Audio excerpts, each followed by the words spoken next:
Bienvenue. Aujourd'hui, on se penche sur une affaire assez troublante. Nathalie Cochrane, on va essayer de comprendre, avec les infos qu'on a, comment une vie qui semblait normale a pu déraper vers la fraude et même le meurtre. Oui, on part d'un couple, Nathalie et Michael Cochrane, en Virginie occidentale.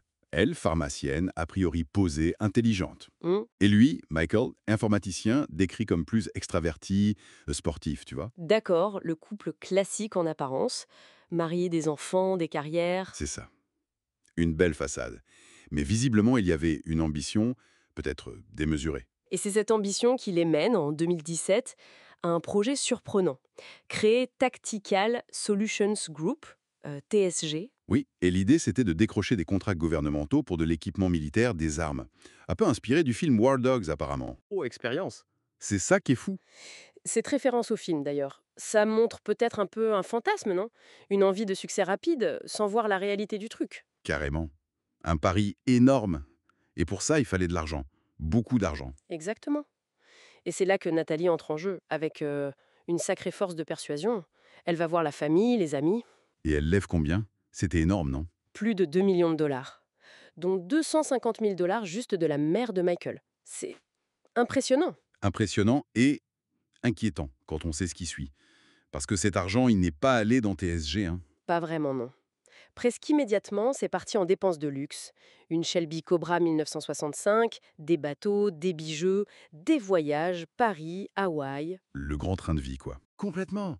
Pendant ce temps, TSG, aucun contrat.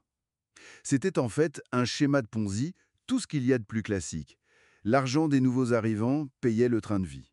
Et il y avait déjà eu des signaux avant, non? J'ai lu quelque chose sur une ligue de baseball locale.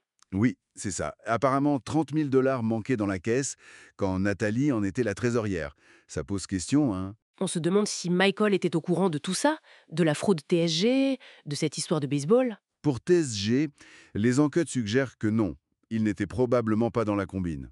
Pour l'histoire d'avant, c'est moins clair. Mais face aux investisseurs qui commençaient à s'impatienter, Nathalie, elle, a dû trouver des excuses. Et elle n'y est pas allée de main morte. Des retards administratifs, des blocages, et même Oui, elle a inventé avoir un cancer. Un cancer. C'est terrible comme mensonge pour gagner du temps.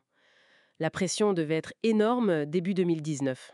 Ils avaient besoin d'argent et il y a ce rendez-vous crucial à la banque, le 6 février, qu'il manque.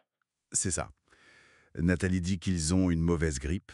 Et peu de temps après, des amis retrouvent Michael chez lui dans le coma. Dans le coma. Mais qu'est-ce qui s'est passé? À l'hôpital, le diagnostic tombe. Œdème cérébral. Et surtout, une hypoglycémie très sévère, alors qu'il n'était pas diabétique. Pas diabétique. C'est très étrange. Oui. Et c'est là que Nathalie mentionne qu'il prenait parfois de l'insuline, pour ses effets anabolisants, pour la musculation, soi-disant. Et son comportement à elle, à l'hôpital? La mère de Michael a trouvé ça bizarre, non? Oui. Elle l'a décrite comme froide, distante. Ça a marqué. Michael décède finalement le 11 février 2019. Au début, on concluait une mort naturelle, hein, pas d'autopsie demandée. L'enquête se concentre donc sur la fraude de TSG? Exactement. Et c'est pendant une perquisition liée à cette fraude qu'ils trouvent de l'insuline chez eux. Ça change tout. Ah oui, là. En mars 2021, Nathalie plaide coupable pour la fraude. Elle prend 11 ans de prison, doit rembourser 2,5 millions.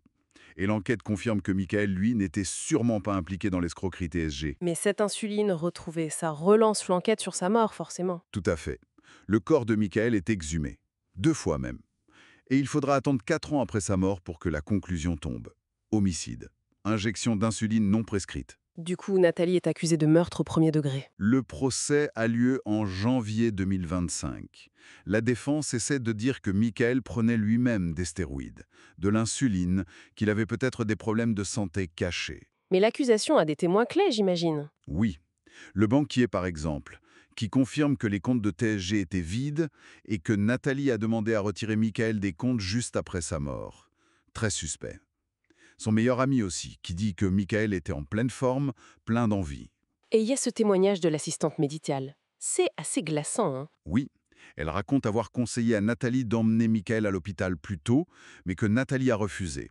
Et surtout, que Nathalie lui avait demandé des stéroïdes injectables peu avant les faits. Ça fait beaucoup d'éléments à charge quand même, hein? Tellement que le jury n'a même pas mis 2 heures à délibérer. Coupable de meurtre au premier degré. Et la sentence? Qui dérape en fraude massive touchant les plus proches. Pour finir par l'acte ultime, probablement pour couvrir les mensonges financiers. C'est terrible. Ça fait vraiment réfléchir. Jusqu'où la pression de maintenir une image, une façade de succès peut pousser quelqu'un. Et comment la tromperie peut s'installer au cœur même des relations les plus intimes, au point de tout détruire. C'est une question qui laisse songeur sur la complexité humaine, vraiment.